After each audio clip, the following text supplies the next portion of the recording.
Assalamualaikum warahmatullahi wabarakatuh. Bagaimana kabarnya anak-anak hari ini? Semoga Allah Subhanahu wa taala senantiasa memberikan kesehatan bagi kita semuanya sehingga kita bisa melaksanakan aktivitas kita sehari-hari dengan baik. Amin. Baik, masih bersama saya Bapak Rahmat, namun kali ini kita akan mempelajari pelajaran akidah akhlak. Pada bab pertama akidah akhlak ini kita akan membahas tentang akhlak terpuji rukun. Di mana pada bab pertama ini kita akan mencoba beberapa sub pembahasan. Yang pertama adalah pengertian hidup rukun, yang kedua ciri hidup rukun, yang ketiga manfaat hidup rukun, dan yang terakhir adalah nilai-nilai dari hidup rukun itu sendiri. Baiklah anak-anakku, mari kita mengupas satu persatu dari sub pembahasan bab pertama ini. Pengertian hidup rukun. Apa sih rukun itu? Rukun adalah damai dalam suatu keluarga, di mana rukun itu termasuk salah satu akhlak yang terpuji, akhlak atau perbuatan-perbuatan yang baik, perbuatan yang diperintahkan oleh Allah Subhanahu wa taala dan dicontohkan oleh baginda besar Muhammad sallallahu alaihi wasallam. Rukun itu dapat kita terapkan baik di lingkungan keluarga, lingkungan sekolah maupun lingkungan masyarakat. Sikap rukun itu dapat menciptakan hidup yang saling hormat menghormati, saling sayang menyayangi satu sama lain. Tidak memandang sebuah perbedaan meski memiliki latar belakang yang berbeda atau beragam, seperti perbedaan agama, perbedaan suku, perbedaan kulit, ataupun perbedaan-perbedaan yang lainnya. Hidup rukun dapat kita mulai dari lingkungan yang paling terkecil sendiri, yaitu keluarga.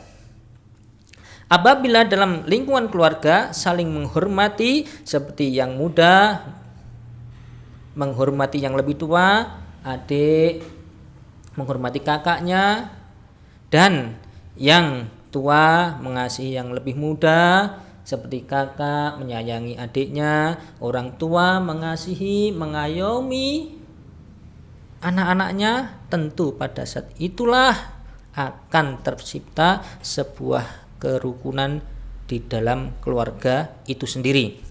Begitu juga jika di sekolah atau di dalam masyarakat tercipta kerukunan di antara teman atau orang lain, pasti akan terjadi suasana yang nyaman untuk belajar, suasana yang nyaman untuk bermasyarakat.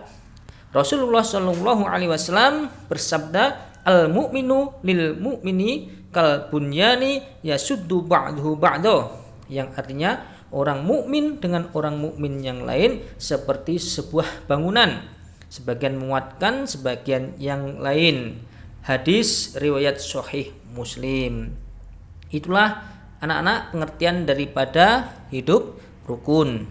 Adapun orang yang terbiasa hidup rukun, tentunya di dalam dirinya memiliki sebuah tanda ataupun ciri-ciri. Adapun ciri-ciri hidup rukun yang pertama itu adalah mau saling menghormati antar sesama manusia. Nomor 2, saling menghargai perbedaan, baik perbedaan suku, budaya, warna, ataupun agama dan yang lainnya.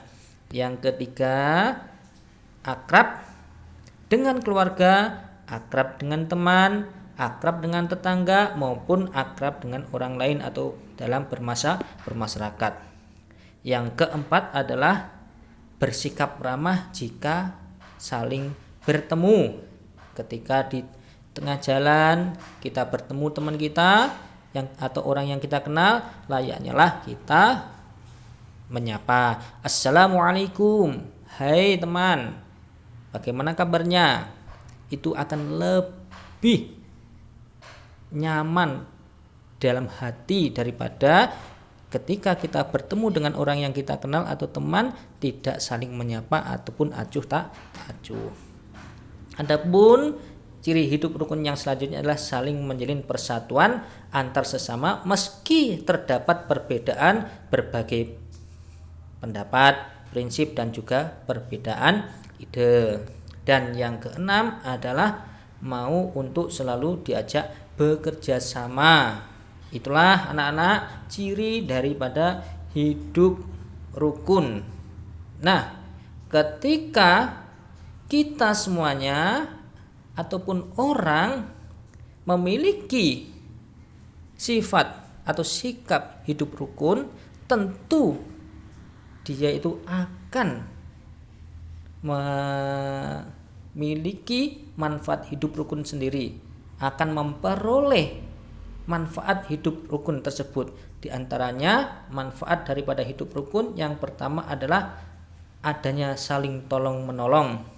Salah satu manfaat dari hidup rukun adalah indahnya saling membantu untuk menyelesaikan sebuah masalah. Jika kita tidak memiliki kehidupan yang rukun dengan keluarga, teman, masyarakat, mereka juga tidak akan mau membantu kita. Yang nomor 2 adalah menciptakan keharmonisan. Dapat saling menghargai satu sama lain, menghormati setiap perbedaan yang ada dan saling memahami. Tidak akan memaksakan kehendak yang membuat perselisihan serta pertikaian antar tiap-tiap orang yang bermasyarakat. Adapun manfaat hidup rukun yang ketiga adalah terhindar dari masalah dan perselisihan.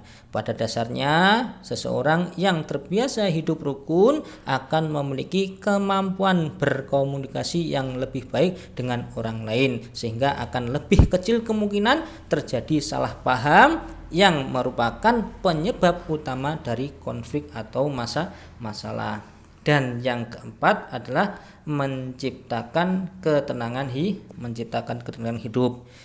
Hidup di mana saja akan terasa tenang dan nyaman apabila dalam sebuah lingkungan tersebut itu tercipta sebuah kerukunan yang baik. Karena tentunya kalau sudah rukun pasti tidak adanya yang namanya musuh, sehingga tidak ada yang perlu dikhawatirkan, semua terasa aman, nyaman, dan tentram. Yang kelima, manfaat daripada rukun itu sendiri adalah terciptanya komunikasi yang baik. Itulah anak-anakku manfaat daripada hidup rukun.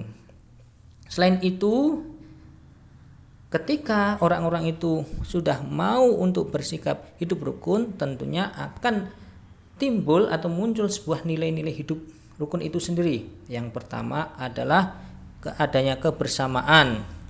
Kebersamaan akan terlihat sangat jelas. Hal tersebut dapat dilihat dari kekompakan dalam bertindak antar tiap-tiap orang dengan orang yang lain. Yang nomor 2, nilai daripada hidup rukun itu sendiri adalah persatuan dan kesatuan. Dengan adanya saling menjaga kerukunan, maka akan terhindar timbulnya permusuhan dan pertengkaran antara satu individu dengan individu yang lainnya. Adapun nilai yang ketiga adalah terciptanya sebuah kekuatan. Hidup rukun akan memperlihatkan nilai kekuatan yang sangat besar.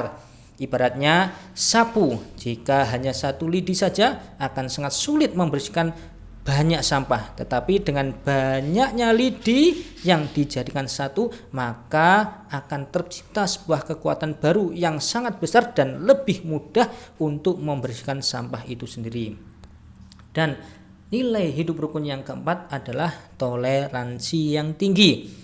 Adanya sikap toleransi akan timbul sikap saling menghormati dan menghargai antar kelompok atau individu dalam masyarakat atau dalam lingkungan yang lainnya. Demikianlah tadi pembahasan mata pelajaran akhlak bab pertama tentang akhlak terpuji rukun. Semoga kita mendapatkan ilmu yang bermanfaat fid dini wa dunya wal akhirah. Terima kasih atas perhatiannya. Wassalamualaikum warahmatullahi wabarakatuh.